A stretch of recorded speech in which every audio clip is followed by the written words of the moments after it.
Okay, YouTube, welcome to my channel. My name is Kimberzelik, and I couldn't think of anything to machine other than Woody's nuts, which I have just under 100 now, and wanted to polish them, knock the sharp edges off, and I went through several processes with a ROCK tumbler from Harbor Freight. Bottom line, I think I got the greatest result. I got a good result with the abrasive accessory pack that came. But I think the greatest difference was adding some Palmolive dish soap. You're soaking in it. And before that, I was burnishing it. I mean, they were turning really dark, and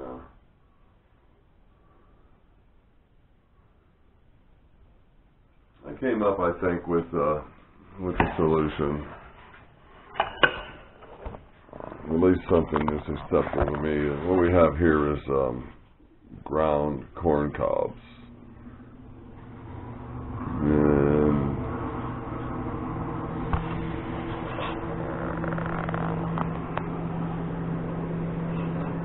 two of these have been through the corn cob process, and I marked the other side of them, but I can pick them out, no problem. There's probably not a great difference, but these two here are the ones that went through the ground corn cob process, along with these items on the left, which used to resemble these items on the right. And I tumbled them with the corn cob and these 1/4-inch dowel pins, which came out very nice as well. So I'm going to throw all Woody's nuts in there with some 1/4-inch dowels and some ground up corn cobs and let it run for 24 hours. Well, you know what? I have a good example of what these look like in my initial tumbling. Forgot I had some old examples. Yeah.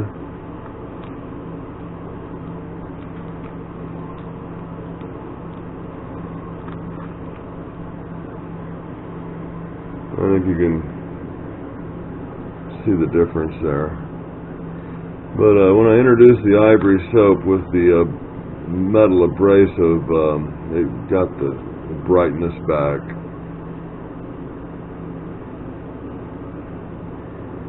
And the corn cob seemed to help quite a bit to bringing back the bright. I mean, this piece here, you know, looked about like this piece.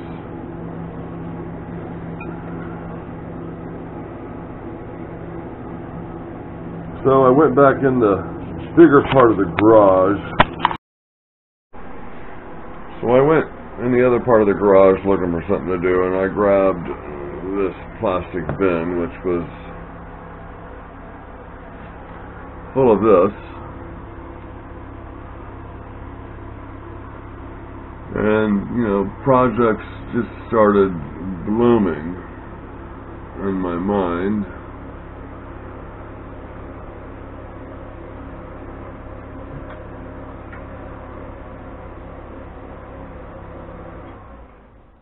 The center punch, optical center punch came to mind when I'm looking at these pieces. They're already hardened, they're center punches. I could build an optical viewer around that, or I could, you know, start from scratch and harden the stuff myself. I mean, just 1 or 2 pieces, no big deal. There's a little piece of threaded rod I missed.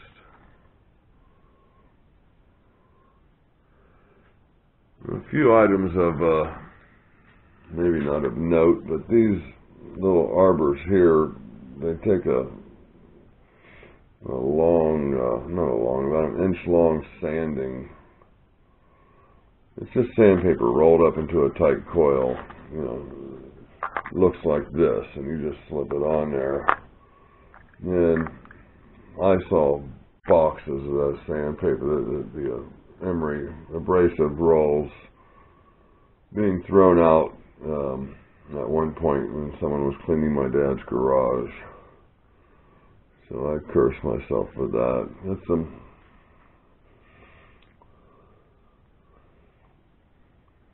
threaded knobs there, a little nut and bolt, some type of at least some percentage of silver in that spoon. These are interesting. These are marked. They are 1/2 inch for checking the diameters, I guess. It says M93 1/2 inch. This is A93 1/2 inch. And I have a 1/2 inch pin here, but it's just too dirty to go through there. But this will certainly makes a very good fit.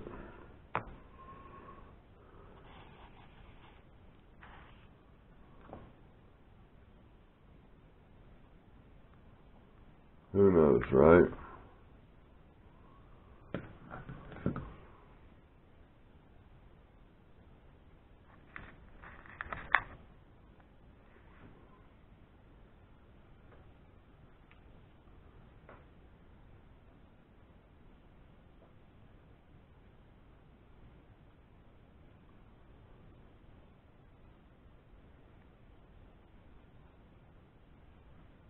So we'll surely come up with something.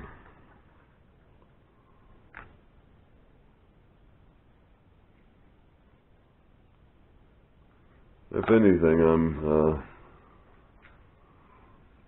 learning a bit. There was also some go, no-go. Well, actually, they're just go pins. So this one here is, I can't read what it says, but it's marked, engraved on what the diameter is there in tenths. This is something I just learned from Joe Pye. If you got a piece with a shoulder on it going into a V-block, and that little insert there is just something that I happen to have from other boxes I acquired. There's another one that's slightly too big to work in that V-block. But, you know, this is an example of something, you know, I've had all along, never knew what it did, and now I can see a practical use for it.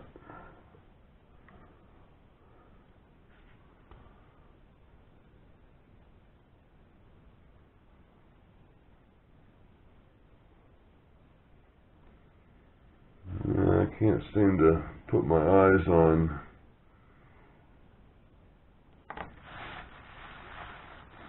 these other things. I did, kind of embarrassing. I bought this table when I first got interested in machining. And this is what I've been reduced to, you know, wishing I owned a mill. And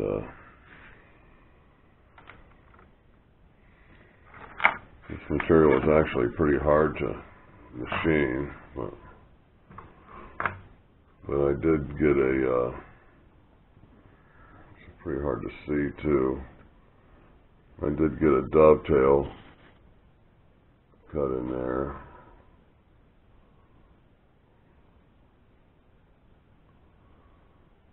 Here's the dovetail cutter. It's a Brown and Sharp, I believe. And here's some of the other cutters I played with.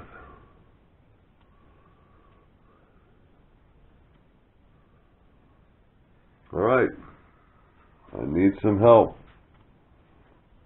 I need to know what this carriage looks like on the back. I know I can take it off and look at it, but when I do, it's going to be wrong. There's a piece that cradles the bottom of the lead screw underneath it. And then there's the top piece, which you slam down. Well, the way this thing is set up now, that part that cradles it is nowhere in play.